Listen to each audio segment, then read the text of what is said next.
आज सुबह जी बहुत ज़बरदस्त ड्रामाई सूरत हाल थी सुप्रीम कोर्ट ऑफ पाकिस्तान के अंदर, जब जस्टिस फाइज ईसा जो थे उन्होंने 9 रुकनी बेंच पर एतराज़ उठाया और वो उठ गए बेंच से। उनके साथ जस्टिस सरदार तारिक मसूद उठ गए और ये बेंच कंट्रोवर्शियल हो गया, ये बेंच टूट गया।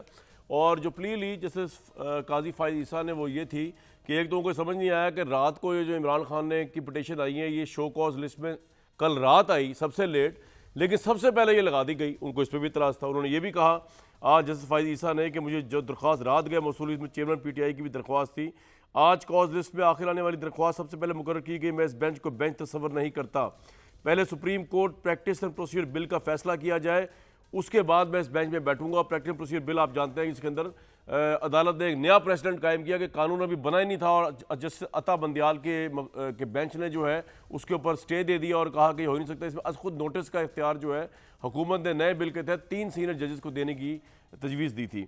तो बेंच से उठ रहा हूँ, केस सुनने से माजरत नहीं करा। जैसे काजी फाइज ईसा ने कहा जब तक supreme court practice and procedure bill का फैसला ना हो मैं इस अदालत को नहीं मानता।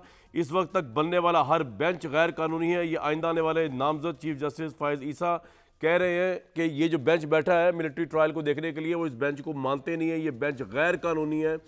मैं अपनी दानिश और अकल के मुताबिक जब एक बेंच का हिस्सा नहीं था तो मुझे क्यों शामिल किया गया।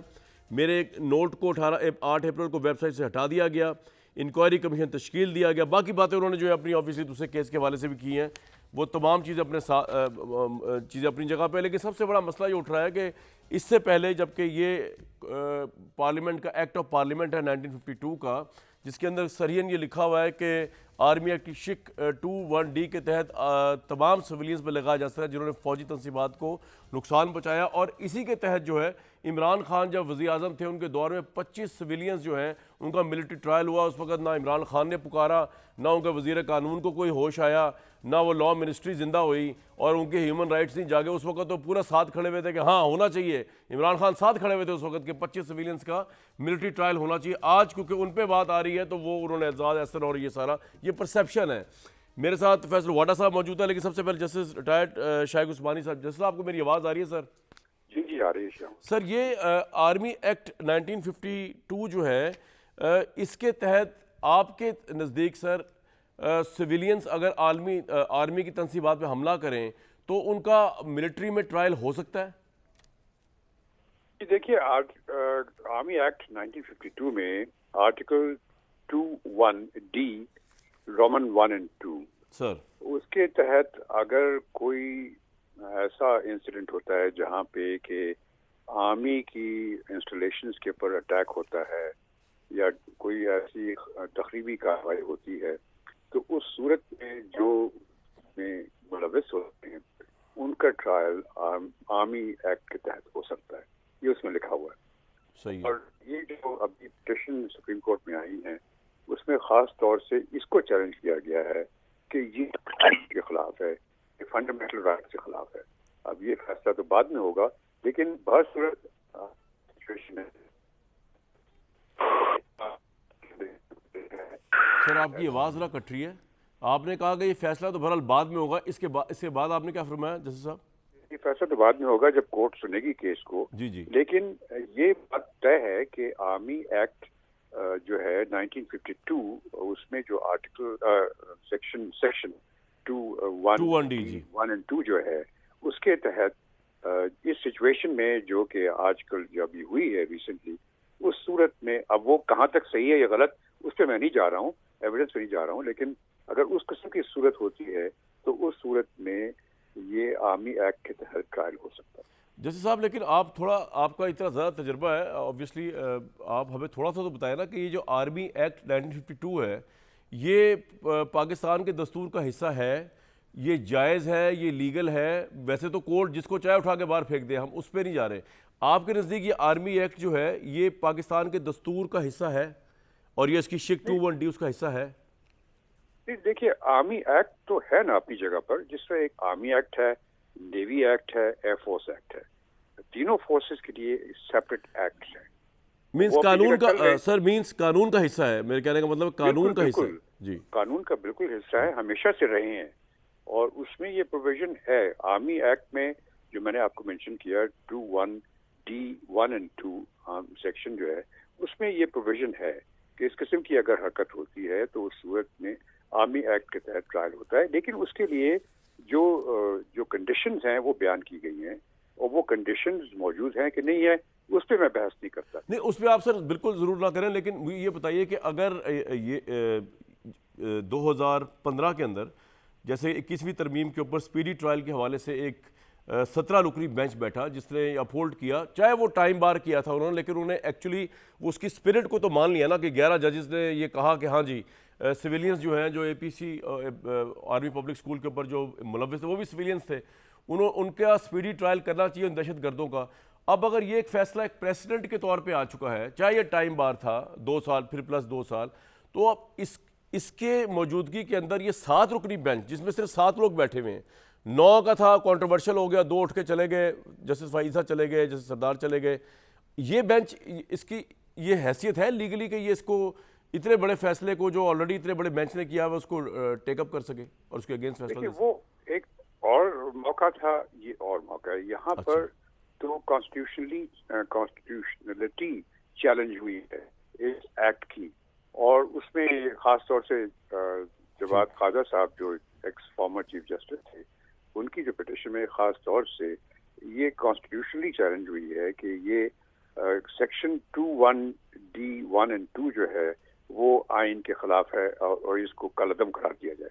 ये उन्होंने अपनी पिटिशन में लिखा है, और जितनी बाकी पिटिशन है सबसे सही जो पिटिशन है वो उन्हीं की है, और उन्होंने ये कहा है अब वो आया ये कोर्ट उसको कंसिडर करके कलअदम करती है कि नहीं करती है, लेकिन जब तक के कलअदम नहीं करती वो अपनी जगह मौजूद है, और वो अब ये कि वो अप्लाई हो सकता है, वो कंडीशन है जो कि होनी चाहिए इसके अप्लाई करने के लिए, अट्रैक्ट करने के लिए हैं कि नहीं, वो एक अलग बात है, वो एक फैक्चुअल चीज है सर, लेकिन मौजूद है। हुकूमत में बाइंडिंग हो जाएगा फैसला अगर ये आ जाता है कि जी नहीं हो सकता सिविलियंस का? हाँ, अगर तो सुप्रीम कोर्ट इस नतीजे में पहुंचती है कि ये सेक्शन 21D(1 and 2) जो है वो आइन के वो उसको कलअदम करार कर दे, आइन के खिलाफ है, यानी फंडामेंटल राइट्स जो गारंटी किए गए हैं कॉन्स्टिट्यूशन में उसके खिलाफ है, तो फिर ये खत्म हो जाएगा। तो सर ये इसका मतलब आर्मी एक्ट 21D के अंदर से ही निकल जाएगी ये हमेशा के लिए? जी बिल्कुल, वो तो यही है, उसका नतीजा यही होगा। बहुत बहुत शुक्रिया। जस्टिस रिटायर्ड शेख उस्मानी साहब मौजूद थे। फैसल वाडा साहब, जहाँ से मैं चीज़ें देख रहा हूँ, अगर ये आप जो असल जो $1 मिलियन क्वेश्चन है ना वाडा साहब, वो मैं आपसे पूछने लगा हूँ। यहाँ पे 9 मई का वाक़या हुआ, वाडा साहब को दिखाएं जी। 9 मई का वाक़या हुआ जिसको अफवाज पाकिस्तान ने कहा कि उनको ज़ख्म लगाए गए, राइटली सो, मेरे ख्याल से आप भी उससे एग्री करेंगे, और कुछ पागल लोग अगर ना बीच में हों जिनके दिमाग एक्सट्रीम पे पहुँचे हुए हैं, उनके अलावा सारी एग्री करेंगे, PTI वाले भी एग्री करेंगे, बल्कि वो डिसोन कर रहे हैं, वो कह रहे हैं इतना हिनियस क्राइम तो हम कर ही नहीं सकते, अब किया या नहीं किया वो तो अदालतें फैसला करेंगी। मदर अब्बास साहब आपको भी बहुत बहुत वेलकम।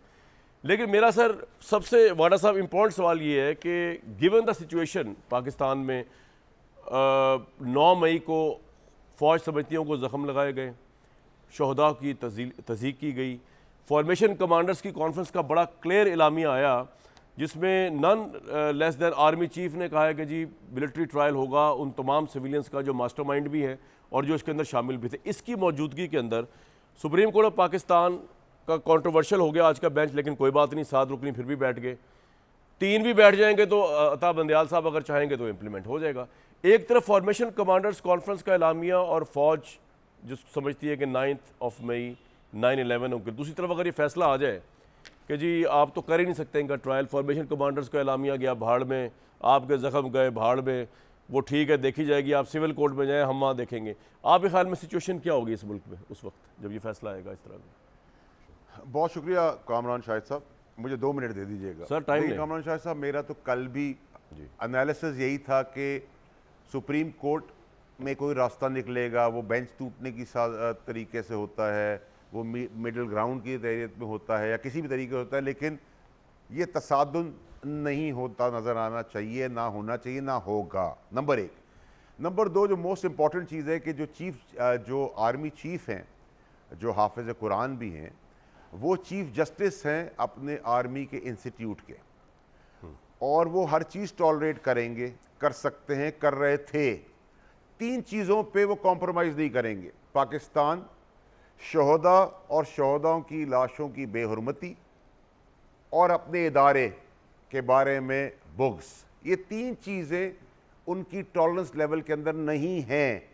और शोहदा की जो शहादतों की बेहुरमती और उनकी जो कब्र और उनके कफन की जो बेहुरमती की है तहरीक इंसाफ ने, और जानवर और इंसान का फ़र्क ख़त्म कर दिया है, इसमें बेहतर ये है कि आर्मी एक्ट या आर्मी अदालतों के तहत जो भी करना है या नहीं करना है वो उन्हीं पे छोड़ दिया जाए, क्योंकि शोहदा के ऊपर कोई कॉम्प्रोमाइज़ होना नहीं है और शोहदा के ऊपर वो रोनते चले जाएंगे हर चीज़ जो बीच में आ जाएगी, और उससे बहुत ज़्यादा नुकसान हो जाएगा। तो अगर इंसान क्लैरिटी से अपने मुल्क का सोचे, अपने शोहदा का सोचे, उनकी शहादतों का सोचे, उन्होंने कुर्बानियाँ पाकिस्तान में हमारे लिए और पाकिस्तान के लिए दी हैं। मेरे घर में जो डेथ हुई है मेरी वालदा की या किसी की, वो अल्लाह ताला की तरफ से उनका टाइम पूरा हुआ था, उन्होंने शहादत या जान पाकिस्तान या पाकिस्तान को बचाने के लिए नहीं दी, तो इस पर कोई कॉम्प्रोमाइज़ नहीं है। तो बेहतर रास्ता ये है कि आर्मी एक्ट के तहत या आर्मी कोर्ट्स के तहत होना है नहीं होना है, ये उनकी फ़ौज की सवाबदीद पे छोड़ दी जाए, नंबर एक। नंबर दो, अगर नहीं छोड़ी गई तो शोहदा पे कोई कॉम्प्रोमाइज़ नहीं होना, जो जानवर वाला काम किया गया है उसकी सज़ा तो होनी है और इस पर कोई कॉम्प्रोमाइज़ नहीं है जी। आप लाख कह दें, मैंने नहीं कहा, आप लाख उनसे ला ताल्लुकी कर लें, लेकिन सजाएं तो उन लीडरों को मिलनी है और मिलनी पड़ेगी, और जो नहीं देगा वो भी मुल्क का खैर ख्वाह नहीं, गद्दार होगा। लेकिन ये मैं आपको ज़रूर, जितना मैं फ़ौज को जानता हूँ और जितना मेरा एनालिसिस है और जितना मैं और आप जानते हैं, कि ये चीफ इन चीज़ों के ऊपर कॉम्प्रोमाइजिंग नेचर का आदमी नहीं है। एक पाकिस्तान पे कॉम्प्रोमाइज़ नहीं करेगा, एक अपने शहीदों पे नहीं करेगा, और एक अपनी फ़ौज पे नहीं करेगा, किसी सूरत नहीं करेगा। उसके बीच में अगर रास्ता निकलता है तो बेहतर है, नहीं निकला तो सब कुछ रौन दिया जाएगा। अब आगे मर्जी ये आपने सारे प्लेयर्स की है, बड़ी अहम बात वो की है अपनी कि बसात से बाहर रोन निकलते दिया हैं या नहीं जाएगा, निकलते। ये आपने बड़ी अहम बात की है। मजहर अब्बास साहब, मैं आपसे ज़रूर इसके ऊपर एक इंटेलेक्चुअल डिस्कशन भी कर लूँगा, आर्मी एक्ट में ये होना चाहिए कि नहीं होना चाहिए, लेकिन पहले जो मेरा सवाल है ना, टू द पॉइंट, वो ये है कि वही जो मैंने फैसल वाल्डा साहब से किया है, कोर्ट अगर ये सारा मैंने आपको बता दिया, रिपीट करने की ज़रूरत नहीं है कि 9 मई को आप और मैं कुछ भी समझें, इमरान खान प्रोपेगेंडा समझें, कोई समझे कि जी जानबूझ के हुआ, छोड़ें इस बात को। वो फ़ौज पाकिस्तान की समझती है कि जी उनके साथ ज़्यादती हुई, और फ़ौज ये समझती है कि उनको ज़ख्म लगाए गए। फ़ौज ये भी समझती है कि बंदियाल साहब के कोर्ट ने गुड टू सी कह के उनके ज़ख्मों पे और नमक छिड़के। अब उन्होंने इसलिए शायद ज़्यादा फॉर्मेशन कमांडर्स कॉन्फ्रेंस का एलामिया प्रोमिनेंट हुआ कि उनको नज़र आया कि जो उनके नज़दीक 9 मई के मास्टरमाइंड है, उनको बंदियाल साहब का कोर्ट मुबैना तौर पर जो रिलीफ पे रिलीफ दिया जा रहा है, उसके रीज़न जो भी हो जाए बगैर, उस कंडीशन के अंदर अगर आज सुप्रीम कोर्ट का ये बेंच जो पहले कंट्रोवर्शियल हो गया, सुबह 9 से 7 पे आ गए, चले कंट्रोवर्शियल भी नहीं, अब 7 है, ये अगर फैसला यही देता है कि जी ये जो फॉर्मेशन कमांडर्स का एलामिया था ये अपनी जगह पे है या नहीं है, फ़ौज को दुख हुआ है या नहीं है, हमने जो है मिलिट्री को सिविलियंस का ट्रायल नहीं करना देना, जो कि चाहे उन्होंने मिलिट्री तंजीम पर हमला किया, तो आपके ख्याल में पाकिस्तान में क्या होगा अगर सुप्रीम कोर्ट का ये फैसला आ जाता है? पहले तो सर इस पर बात कर लें। देखिए कामरान, एक चीज़ तो ये हो सकती है कि ज़ाहिर है इसमें अपील का राइट भी होता है, इससे अगर आपने अपील की तो इससे बड़ा बेंच भी बन सकता है जो इस अपील को सुने। तो एक तो शॉर्ट आंसर ये है कि जो भी फैसला आएगा उसके ख़िलाफ़ बहरहाल अपील की गुंजाइश है। दूसरी बात ये कि जो ये 9 मई का वाक़या है वो सिर्फ़ फ़ौज के लिए दुख का वाक़या नहीं है, वो पूरी पाकिस्तान की कौम के लिए दुख का वाक़या है, पूरी पाकिस्तान के लिए काबिल मज़म्मत वाक़या है। लेकिन हम ये क्यों तसव्वुर कर लेते हैं कि सिविलियन कोर्ट से सज़ा नहीं होगी? हम ये क्यों कह रहे हैं? एंटी टेररिज्म एक्ट में जो मदर साहब एक मिनट मैं इस पे आता हूँ, आप आज आप दोनों ही मेरे साथ हैं, टाइम है, लेकिन मुझे सिर्फ थोड़ी चीज़ें क्लियर करें। ये जो आपने बड़ा बेंच की बात की वो तो बंदियाल साहब की मर्जी है, वो दोबारा इन 3 के साथ ही वो 3 के साथ भी जाके जा सकते हैं, 7 के साथ जा सकते हैं, वो तो सर वो बात डिफरेंट है, रिव्यू की बात नहीं मैं कर रहा। मैं कह रहा हूँ जी फैसला आ गया, हम अस्यूम कर रहे हैं कि जिस तरह टेकअप की गई है पिटिशन और फैसला आ भी जाए, फैसला आ जाए अगर, गिवन द सिनेरियो जो आप मुझसे बेहतर जानते हैं कि जो सेंटीमेंट है, राइटली और रॉन्गली हम कह सकते हैं जी फौज का सेंटीमेंट ही गलत है, वो मैं उस डिबेट में भी नहीं जा रहा, पर फौज कह रही है कि हमारा ये सेंटीमेंट है, उसकी मौजूदगी के अंदर अगर कोर्ट ये डिसाइड कर रहा है कि नहीं जी आपको तो कोई राइट नहीं है, आपका इलामिया गया भाड़ में, आपकी कोर कमांडर के आपका सेंटीमेंट गया भाड़ में, हम कह रहे हैं कि सिविल को डिसाइड नहीं, आर्मी कोर्ट में आज तरमीम कर रहे हैं हम आर्मी एक्ट के अंदर, उससे पहले कभी नहीं हुई, इमरान खान के दौर में कभी नहीं हुई, इमरान खान प्राइम मिनिस्टर थे, 25 सिविलियंस का हुआ, वो कुछ नहीं बोले, उफ तक नहीं की, ह्यूमन राइट्स मर गए थे उस वक्त उनके लिए। तो मैं ये कह रहा हूँ मुल्क में क्या होगा अगर ये फैसला आता है? सर ये इतना सवाल है, फिर आगे चलेंगे आपके साथ बाकी चीज़ों में। देखिए, जाहिर है आर्मी के मिलिट्री के सर्कल्स में इसको बहुत बेहतर और सही नहीं लिया जाएगा। उनके अंदर एक कंसर्न आएगी और उस कंसर्न का इज़हार कौमी असम्बली में भी हमारे ख़ास तौर पे नून लीग के बहुत से वज़रा ने किया उस कंसर्न का इज़हार। तो वो हम एक मज़ीद तसादुम की तरफ जाएंगे। लेकिन अगर मज़ीद तसादुम की तरफ जाएंगे तो जिस तरह अभी फैसल वाडा साहब कह रहे थे कि सब रोन दिया जाएगा, तो क्या सब रोनना जस्टिफाइड होगा? मेरे नुक्ता नज़र से नहीं होगा जस्टिफाइड। चीज़ ये है कि इस पर हम बहस कर सकते हैं इस चीज़ पे कि आर्मी एक्ट जो है वो कहाँ एप्लीकेबल होता है, कहाँ नहीं एप्लीकेबल होता है। लेकिन हम ये क्यों तसव्वुर कर रहे हैं अभी से कि जी जो लोगों को गिरफ़्तार किया गया है उनका एंटी टेररिज्म एक्ट में उनको सज़ाएँ नहीं होंगी। हुई हैं सज़ाएँ, बहुत से लोगों को सज़ाएँ हुई हैं उसमें। और स्पीडी उनके कानून कहता है कि स्पीडी तौर पे हो। जैसे उसमें जब आप मिलिट्री कोर्ट से सज़ा देते हैं तब भी अपील का राइट होता है। जी बिल्कुल होता है। और मदद साहब, APS के केस में इससे हमने पहले देखा। मैं वाडा साहब से पूछूं कि वो क्यों ऐसा समझ रहे हैं रोन दिया जाएगा, और आपको लगता है ना कि सारा कुछ इमरान खान को बचाने के लिए हो रहा है, आज़ाद एहसन और ये जो उतरे हुए लतीफ़ खोदा साहब मैदान के अंदर? क्योंकि इमरान खान के दौर में अगर इतने ही असूल पसंद थे ये मिलिट्री ट्रायल के ऊपर, सैयद आदिल हुसैन शाह 2019 सिविलियन को सजाए मौत दी गई मिलिट्री ट्रायल के जरिए, इमरान खान के मुंह से उफ तक नहीं निकली। मोहम्मद हुसैन सितंबर 2020, अहमद नवाज मार्च 2020, ये सारे मौत के वो हैं। तो दुनिया में कोई बंदा भी मिलिट्री कोर्ट के सिविलियंस ट्रायल के खिलाफ बात कर सकता है, इमरान खान नहीं कर सकते। मैं तो हैरान हूँ क्योंकि पिटीशन में टोटल जाती वो है ना इंटरेस्ट है। तो खौफ है आपके ख्याल में उनको बहुत ज़्यादा कि मिलिट्री कोर्ट जो है पता नहीं क्या हो जाएगा उनके साथ? उनको लग रहा है कि उनको उस ट्रायल में घसीटा जाएगा। नहीं, ये बात आपकी नहीं, इसमें तो कोई दो राय नहीं है, इसमें तो कोई दो राय नहीं है। और जिस वक्त ये सब कुछ हो रहा था पीटीआई, तो फैसल वाडा साहब तो उनके साथ हाँ, मैं पूछने लगा इनसे भी हाँ जी। ये सारी नहीं, लेकिन वो तो नहीं, मदद साहब एग्री कर रहे हैं कि होना चाहिए, था। वो तो एग्री कर रहे होना चाहिए। इमरान खान कहता है एग्री नहीं होना चाहिए ना। फैसल वाडा तो एग्री कर रहे हैं कि होना चाहिए।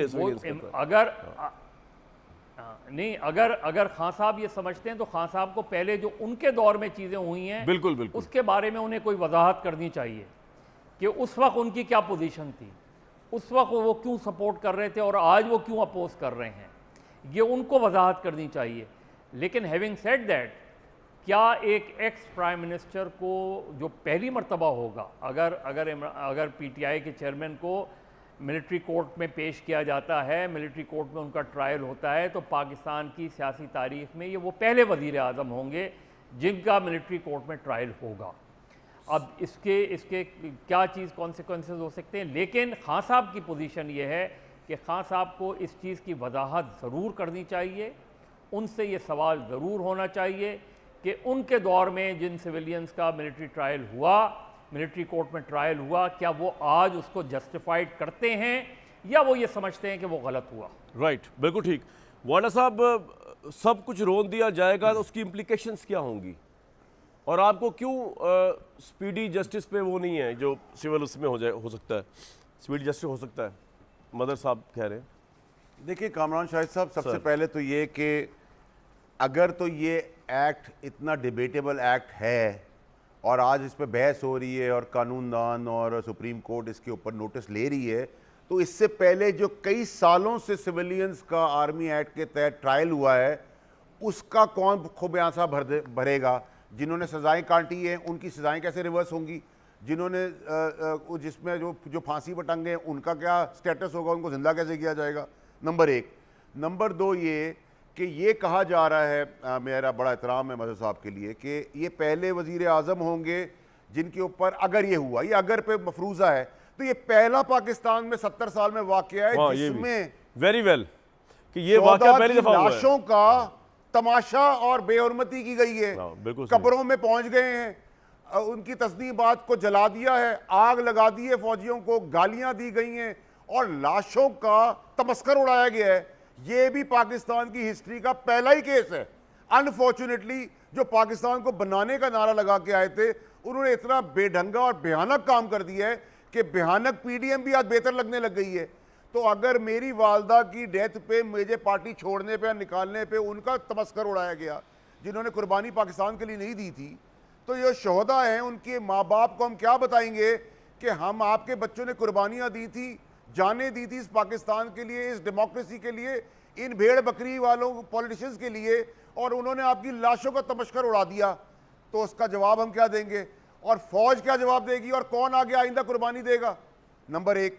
नंबर दो ये कि मैंने बड़ा कैटेगोरिकली अपने तजुर्बे, अपने एनालिसिस जो भी थोड़ा सा है 1%, knowing the institute and knowing the current chief, knowing कि वो हाफिज कुरान है, इस्लाम की तरजीहात और उसकी तर्जुमा भी जानते हैं, हाफिज हैं, वो आदमी का ये बड़ा कैटेगोरिकली 34 साल का स्पॉटलेस करियर है, जिसके अंदर फौज पाकिस्तान नंबर 1, अब शोहदा, और नंबर 3 अपना इंस्टीट्यूट, इन इदारों 3 चीज़ों के ऊपर कोई कॉम्प्रोमाइज ना था, ना है, ना होगा।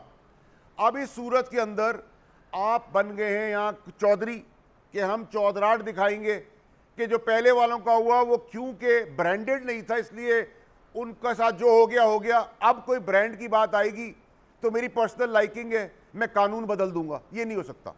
सजाएं तो मिलेंगी हाँ, रियासत को रहम उन 9000 बच्चों पे करने की ज़रूरत है जिनसे गलती करवाई गई है, जिनको ब्रेन वॉश किया, जिनको गुमराह किया, जिनको इश्तियाल दिलाया। उधर तक तो मैं सबके साथ हूँ कि वहाँ रहम के लिए हम भी माफी और लेकिन वाडा साहब ये आपका पॉइंट तो आ गया, जिन्होंने करवाया है, हाँ, जिन्होंने करवाया है कामरान शाहिद साहब, ठीक, उनको सरेआम 10-10 दफा फांसी देनी पड़ेगी। क्योंकि अगर आपने कब्रों की बेहुरमती भी अलाउ कर दी तो वैसे ही सोसाइटी को इतना पोलराइज कर दिया है कि जानवर और इंसान का फर्क ये नया पाकिस्तान बनाने वालों ने खत्म ही कर दिया है। ना बहन बेटी का कोई रिश्ता मोहतरम रहा है, ना बाप बेटे का रहा है, और ना कब्रिस्तान का रहा है। तो आई एम सॉरी, हम इसका हिस्सा ना थे, ना है, ना होंगे, ना इनकरेज करेंगे, ना डिफेंड करेंगे। राइट, इसके ऊपर कड़ी से कड़ी सजा होनी चाहिए। ठीक, बिल्कुल मेरे साथ रहिएगा। इरफान कादिर साहब ने हमें ज्वाइन किया है, मुशीर हैं इस वक्त, एहतसाब को भी देख रहे हैं, कानून को भी देख रहे हैं। इरफान साहब बहुत शुक्रिया। आज की जो सारा मामला हुआ इसकी कंट्रोवर्सी अपनी जगह पे काजी फायद ईसा ने जिस तरह उठे हैं और उस बेंच को कंट्रोवर्शियल किया, लेकिन मेरा एक पर्टिनेंट सवाल आपसे, अगर supreme court of Pakistan army act की इस शिक को फारिग कर देती है 21D वाली, जिसके अंदर सिविलियंस का जो है वो कहते हैं ट्रायल नहीं हो सकता, तो बीइंग अ गवर्नमेंट रिव्यू के अलावा और आप क्या करेंगे? उसको मानेंगे, इंप्लीमेंट करेंगे, क्या करेंगे? सबसे पहली बात तो यह है कि काजी फायद ईसा ने किसी को कंट्रोवर्शियल नहीं किया, चीफ जस्टिस ने कंट्रोवर्शियल किया है गलत बेंच बना के। काजी फायद ईसा ने प्योरली लॉ को स्टेट किया है। लॉ यही है कि chief justice in isolation benches नहीं बना सकते। इस पे सुप्रीम कोर्ट के फैसले भी आ चुके हैं और इस पे कानून भी आ चुका है, और वो कानून को इल्तवा में डाल के तो उन्होंने ये चीज की थी चीफ जस्टिस ने, जो कि बिल्कुल गलत। मेरे कहने का मतलब ये नहीं था कि काजी फायद ईसा साहब ने किया है, मैंने कहा उनके उठ जाने से वो बेंच कंट्रोवर्शियल हो गया। अच्छा, अब मेरा वही सवाल कि आप ये रहा था कि जैसे काजी फायद नहीं, मैं तो उनको बड़ा अपराइट जज समझता हूँ और उनकी वजह से तो उन्होंने ठीक किया है। मैं वजाहत करना चाह रहा हूँ क्लैरिटी के साथ, आप ठीक कह रहे हैं लेकिन मैं उसको फर्दर क्लियर कर रहा हूं। बिल्कुल ठीक है। अच्छा सर, अब ये है कि आप अगर फैसला खिलाफ आ गया आर्मी एक्ट के, एक तरफ फॉर्मेशन कमांडर्स की है इलामिया, एक तरफ कौमी असेंबली की मुतफिका करारदाद है कि जी मास्टरमाइंड्स और सिविलियंस का ट्रायल होगा मिलिट्री, तो आप क्या करेंगे? इंप्लीमेंट करने के अलावा कोई ऑप्शन है आपके पास? हाँ, हमारे पास एक ऑप्शन है। We will go by what chief justice designate जो कहा है। चीफ जस्टिस डेजिग्नेट ने कहा है, नामजद चीफ जस्टिस ने कहा है कि ये बेंच ही इलीगल है, तो इसका जो फैसला होगा वो भी इलीगल होगा। It is to be ignored. अच्छा, ये आप कर सकते हैं इरफान कादिर साहब फैसले को? जस्टिस डेजिग्नेट ने कहा है, और उन्होंने अपनी जो ये बात की है उन्होंने अपनी तरफ से नहीं की, लॉ को सामने रख के की है उन्होंने। सर ये तो बड़ा मसला नहीं हो जाएगा अगर आप सुप्रीम कोर्ट के? कोई मसला नहीं होगा। अच्छा, बिल्कुल मसला नहीं होगा, बिकॉज लॉ का जो कोर्स है उसको कोई नहीं रोक सकता अपनी मर्जी के बेंचेस बना के। अच्छा, मजर बासा आपने क्विकली इरफान कादिर से सवाल करना है इसके ऊपर। वो कह रहे हैं कि हम इसको इग्नोर कर देंगे और हम कहेंगे कि ये इलीगल है क्योंकि बेंच ही इलीगल है, काजी फायद साहब कह चुके हैं। मदर साहब आपने कुछ क्वेश्चन करना है? देखिए, मैं तो कादिर साहब से जाहिर है 14 मई का भी फैसला था, 14 मई के फैसले पे भी इम्प्लीमेंट नहीं हुआ, शायद इस फैसले पर भी इम्प्लीमेंट नहीं होगा, लेकिन अल्टीमेट फिर डिसीजंस क्या होंगे? अगर हमने इस वक्त अब से लेके सितंबर तक जो भी सुप्रीम कोर्ट अपना बेंच बनाएगी, क्या हर फैसले में फिर यही होगा? क्योंकि वो तो कहते हैं कि इसको कोई भी बेंच का फैसला जो है, काजी फायद ईसा साहब ने तो ये भी बात की है कि किसी भी बेंच का फैसला जो है फिर वो अब जब तक इसका फैसला नहीं हो जाएगा प्रोसीजरल का और उसका वो किसी बेंच पे नहीं बैठेंगे, तो कोई भी फैसले जो है वो नहीं होंगे। तो फिर अल्टीमेटली सुप्रीम कोर्ट, इसका मतलब ये है उनके नज़दीक कि इस जस्टिस बंदियाल साहब की सरबराही में जितने भी फैसले होंगे, क्या सबका स्टेटस फिर ऐसा ही रहेगा? अच्छा सवाल है जी इरफान कादिर साहब। बहुत अच्छा सवाल है। बिल्कुल यही स्टेटस रहेगा, खास तौर पे कानून आने के बाद तो डेफिनेटली ये स्टेटस है। और सुप्रीम कोर्ट फैसले आने के बाद आपने बिल्कुल सही कहा है, आपने बड़ा अच्छा हवाला दिया 14 मई का। 14 मई का फैसला जब आया था, मैंने उसी दिन कह दिया था, और मुझसे कुछ सीनियर वकीला ने बड़ी लड़ाई की। मैंने कहा जी मैं लड़ना नहीं चाहता, मुझे इतना कानून जरूर आता है कि जो खिलाफे कानून फैसलों का कभी इम्प्लीमेंट नहीं होगा। और बड़ा इन्होंने हाइप क्रिएट की, जैसे कि पता नहीं प्राइम मिनिस्टर को कंटेम्प्ट लगा देंगे, गवर्नमेंट को घर भेज देंगे, ये सारी बातें हुई। लेकिन गवर्नमेंट वही की वही है। सुप्रीम कोर्ट के वो जो 3 जजेस थे वो कुछ भी नहीं कर सके थे उस गलत फैसले, क्योंकि वो फैसला ही गलत था, उनको भी पता है। अब वो रिव्यू को लेके तो उसको उस पे अभी तक फैसला रिव्यू पे भी नहीं कर सके।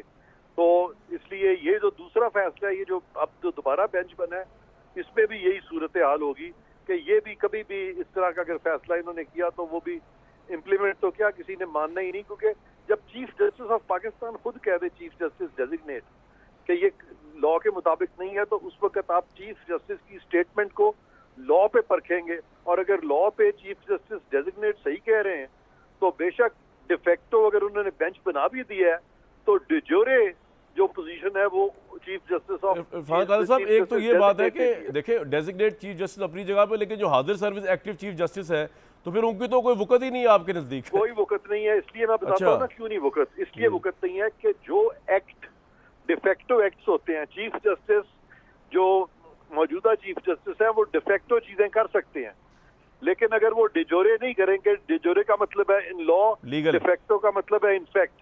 इनफैक्ट उन्होंने बेंच बना दिया है, लेकिन इन लॉ उन्होंने नहीं बनाया, तो इन लॉ देखा जाएगा, इनफैक्ट नहीं देखा जाएगा। तो फिर आपका अटॉर्नी जनरल क्यों पेश हो रहे हैं जी वहाँ पे? वो विड्रॉ कर ले अपने आप को, बाइकआउट कर दे कोर्ट का। ये आप उनसे पूछें। हाँ, मैंने आपको चूंकि मेरी ड्यूटी है, मैंने बकायदा ये मेरा भी यही अंडरटेकिंग है कि मैं कोई चीज आइन और कानून के खिलाफ नहीं करूंगा। साहब लास्ट क्वेश्चन, इसका मतलब ये है कि अगर ये मौजूदा 7 रुकनी बेंच जो है ये आर्मी एक्ट के खिलाफ अगर फैसला दे भी दे तो आप कह रहे हैं कि सिविलियंस के मिलिट्री कोर्ट मिलिट्री ट्रायल चलेंगे और उनकी सेहत में कोई फर्क नहीं पड़ेगा? बहुत से फैसले सुप्रीम कोर्ट के अपने हैं कि अगर इलीगल सुपर स्ट्रक्चर के ऊपर कोई इलीगल फाउंडेशंस पे अगर कोई सुपर स्ट्रक्चर बनाया जाता है तो वो सुपर स्ट्रक्चर भी इलीगल होता है।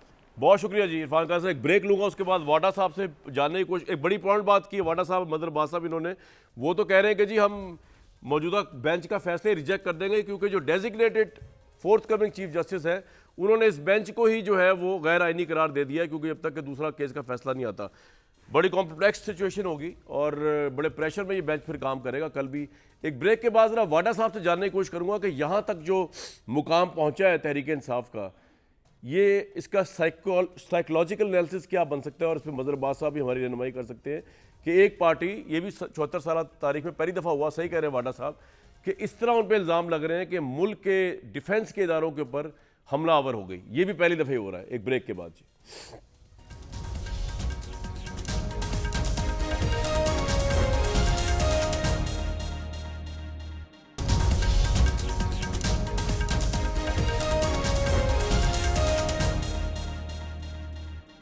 फैसल भाई, ये इरफान कादिर साहब ने बड़ी इस वक्त बशीर है एहतसाब के, गवर्नमेंट पोर्टफोलियो होल्ड कर रहे हैं, उन्होंने बड़ी इंपॉर्टेंट बात कह दी है कि डेजिग्नेट चीफ जस्टिस ने कह दिया है कि ये बेंच गैर आईनी है, तो बंदियाल साहब के इस बेंच को फैसला मानेंगे नहीं। एक तो इस पर आपका क्या टेक है? दूसरा ये बताएं कि ये आपके जो एक्स लीडर थे, इन पे तो सिर्फ ये 9 मई का मामला तो नहीं, करप्शन केस का भी तो बहुत बड़ा प्रेशर होगा ना, ये पिटिशनें करते फिर रहे हैं, और वो तो सिविल कोर्ट में चलना है। उस पर मैंने आपसे रहनुमाई ये लेनी है कि कल मैं उनका खिताब सुन रहा था इंटरनेट पे, वो जो कह रहे थे कि एनसीए का जो स्कैंडल है उसका मुझसे क्या ताल्लुक है, ये तो काबीना ने अप्रूव किया, मेरा इसमें कोई कसूर ही नहीं है। तो फिर बात तो आप पे भी आएगी। इन दोनों चीज़ों का जवाब दे दें मुझे। और ये हाँ जी प्लीज़। कामरान साहब, देखिए सबसे पहले तो इरफान कादिर साहब जो है ना, वो एक बड़े ही सीजन्ड, काबिल, अग्रेसिव, फोर फ्रंट पे खेलने वाले ब्लंट आदमी हैं और ज़बरदस्त कानूनदान भी हैं। मैं भी उनको जानता हूँ पर्सनली तौर पे भी, और बड़े ज़बरदस्त आदमी हैं। तो एक तो उनकी बात को और उनकी लॉ के ऊपर जो वो है ग्रिप है, उसको तो आप और मैं क्वेश्चन कर नहीं सकते क्योंकि हम तो उसके करीब भी नहीं हैं। तो he is absolutely right, I am sure, knowing the law. Number दूसरी बात जो आपने कही कि देखें जी, जो अल कादिर की बात कर रहे हैं तहरीक साहब के चेयरमैन साहब, तो जब आपने मुझसे कोई सेटिंग करनी होती है और मैंने आपको कोई काम करना होता है, तो जो रिश्वत में आपने मुझे देना है वो आप मुझे पहले एडवांस में देते हैं। तो एडवांस में तो अल-कादर यूनिवर्सिटी आ गई। दूसरी बात ये कि अगर काबीना ने किया था तो मैं काबीना का हिस्सा इसलिए नहीं बनूंगा क्योंकि मैंने काबीना में ही ऑब्जेक्ट किया था और मैं ही इसके सारे खत्ते लेके गया हूँ और मैंने ही चेयरमैन पीटीआई को उस टाइम पे कहा था कि नैब का केस बनेगा और ये एजेंडे के अंदर नहीं था। एजेंडे के अंदर आया भी वज़ीर आज़म की सवाबदीद की वजह से 3.5 मिनट में ये एजेंडा पास हुआ। 3 आदमियों ने इस पर ऑब्जेक्ट किया। सबसे पहला मैं था, मुझे इंडोर्स किया फवाद चौधरी ने। फवाद चौधरी का शीरी मज़ारी ने जैसी बात की उसको शटअप कॉल दे दी गई और ये चैप्टर रैप अप हो गया और सील्ड एनवेलप, उसके अंदर एनवेलप में कोई कागज़ था नहीं था और उसको ख़त्म कर दिया गया। और उसके बाद अगर मुझे 1000 रुपये मिल गए हैं एज कारोबारी तो मैंने अगर 100 रुपये दे दिए तो मैंने किसी को कोई एहसान तो नहीं किया। ये तो पाकिस्तान का नॉर्म है। और वो जो अल-कादिर ट्रस्ट की और यूनिवर्सिटी की जो ज़मीन है उसकी कीमत 1 करोड़ रुपये बताई गई है, जिसको मैंने टेलीविज़न पे आके कहा कि मैं 10 करोड़ रुपये ख़रीदने को तैयार हूँ। और अगर उससे कोई बेनिफिशरी नहीं था तो अपने नामों पे क्यों कराई गई, उससे पहले उसके नामों पे क्यों थी और ये किस खाते के अंदर। मुझे आपको तो आज तक पाकिस्तान में कोई ऐसी डील नहीं मिली कि कोई आपको अरबों रुपए की जगह दे दे और अरबों रुपए के फंड दे दे। और आप कह रहे हैं कि काबीना को पता ही नहीं चला, जो वो इल्जाम लगा रहे हैं काबीना पे, काबीना को सील्ड।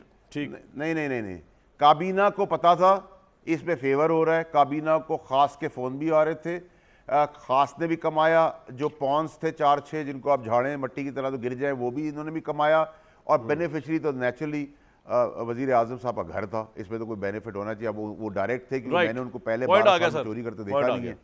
और आखिरी और इंपॉर्टेंट चीज कामरान साहब, इस एजेंडे के अंदर एक शिक है 10A। अच्छा, उसमें क्लियरली लिखा है कि अगर ये पैसा एक्सचेकर अकाउंट में नहीं आता, ऐसा पैसा आएगा ही एक्सचेकर अकाउंट में, अगर किसमें लेना देना नहीं भी हो तब भी ये फांसी का फंदा है, करप्शन का चार्ज है कि एक्सचेकर अकाउंट में नहीं या किसी और अकाउंट में चला गया। तो ये ओपन एंड शट केस है। Right, open and shut case है। मदरबाज साहब, आप देख रहे हैं कि इस तरह के ओपन एंड शट केसेस, खौ तोशाखाना के हो, एनसीए का स्कैम हो, जस्टिस काजी फायद ईसा बैठे होंगे ऊपर और जिस शख्सियत ने यानी कि ex prime minister Imran Khan ने उनकी दौड़ें लगवाई हुई थी, उनको जलील हरास किया कोर्टों के चक्कर लगा के एक गलत करप्शन के केस के अंदर, अब वो इमरान खान उनके सामने अदालत में पेशिया भुगत रहे होंगे, कानून का सामना कर रहे होंगे काजी फायद ईसा के सामने करप्शन केस के अंदर। और कितना आपको लगता है क्लोज टू शट एंड मतलब क्लियर कट केस है ये, इस तरह के केसेस? तोशाखाना हो गया, ये हो गया। देखिए, बहुत सी चीज़ें हैं कामरान, ज़रूरी नहीं है कि जस्टिस फायद ईसा उन केस को हेयर करें। ठीक, हो सकता है कि क्योंकि हम कोई प्रेडिक्ट नहीं कर सकते कि जस्टिस फायद ईसा जो है जब चीफ जस्टिस बनेंगे तो उनका पूरा कंडक्ट किस तरह का होगा। मैं उनको जब वो वकील थे, कराची में प्रैक्टिस करते थे, उस वक्त ज़रूर मैं जानता था। उसके बाद जब इस्लामाबाद में गए इतनी ज़्यादा उनसे नहीं रही मेरी मुलाकात, लेकिन मेरा ख्याल है उनका पूरा वो जो एक कंडक्ट हम देखते हैं उनका, तो आप कह नहीं सकते अगर हम ये समझ रहे हैं कि शायद वो इमरान खान को से कोई बदला वाले लेने की सूरत है, मुझे नहीं लगता। नहीं बदला नहीं सर, एक इंसाफ तो होता नजर आएगा ना। बहुत से लोग समझते हैं कि इंसाफ होता नजर नहीं आ रहा इमरान खान की फेवर में कोर्ट फिर उसका इंसाफ होता नजर आने का कामरान ये है कि अगर आपका कहीं कॉन्फ्लिक्ट बन रहा है तो आपको नहीं उस बेंच में बैठना चाहिए। होता तो यही है, लेकिन हमारे यहाँ हमने देखा इस बेंच में इस सुप्रीम कोर्ट। और मदर साहब, एक और सवाल क्विकली, आपका ये पॉइंट आ गया, मुझे आपकी रहनुमाई चाहिए। सवाल आपसे बेहतर कोई जवाब दे नहीं सकता सर। यहाँ पे -1 बहुत से लोग हुए, भुट्टो साहब हुए, नवाज शरीफ साहब हुए, लेकिन उनकी पॉलिटिकल लेगेसीज थी। तो आपका एनालिसिस भी सही है। कई दफा आप कहते हैं कि -1 फौरी तौर पे तो हो जाता है लेकिन परमानेंटली नहीं होता। इस केस के अंदर कोई पॉलिटिकल लेगेसी नहीं है, इमरान खान की कोई पॉलिटिकल लेगेसी नहीं है, उनकी कोई औलाद नहीं है, उनकी पार्टी तितर बितर हो चुकी है।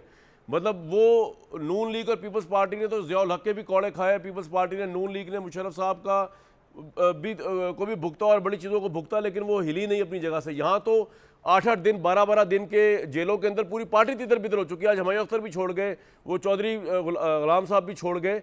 तो कहने का मतलब है ये अगर माइनस होते चेयरमैन तहरीक इंसाफ तो ये तो परमानेंटली माइनस नहीं हो जाएंगे सर? फिर इनकी तो लेगेसी कोई नहीं है, या नहीं आपको लगता है कि नहीं कोई आएगा इनकी लेगेसी चलाने?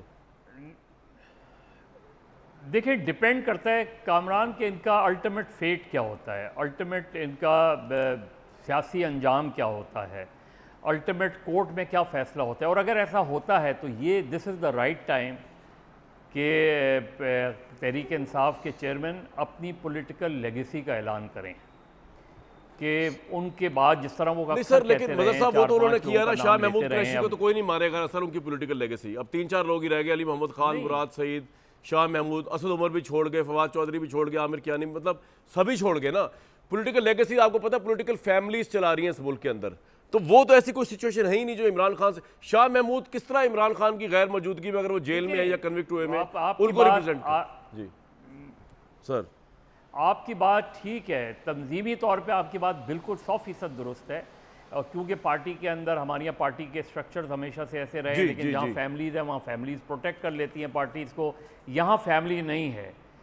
लेकिन एक बड़ा चंक अगर इनके साथ आज भी नज़र आता है कि जो उनके सपोर्टर्स या वोटर्स हैं, मेरे ख्याल में आज भी उनके साथ बहुत attached हैं। शुक्रिया मदर साहब। जल्दी से फैसल भाई, आरिफ अलवी साहब अगर प्रेसिडेंट ना होते तो अब तक छोड़ चुके थे तहरीक इंसाफ या नहीं? अभी से ही छोड़ गए हैं भाई वो, अच्छा, प्रेसिडेंट की कुर्सी तो उनको मिल चुकी है। राइट, ब्रेक लूंगा जी।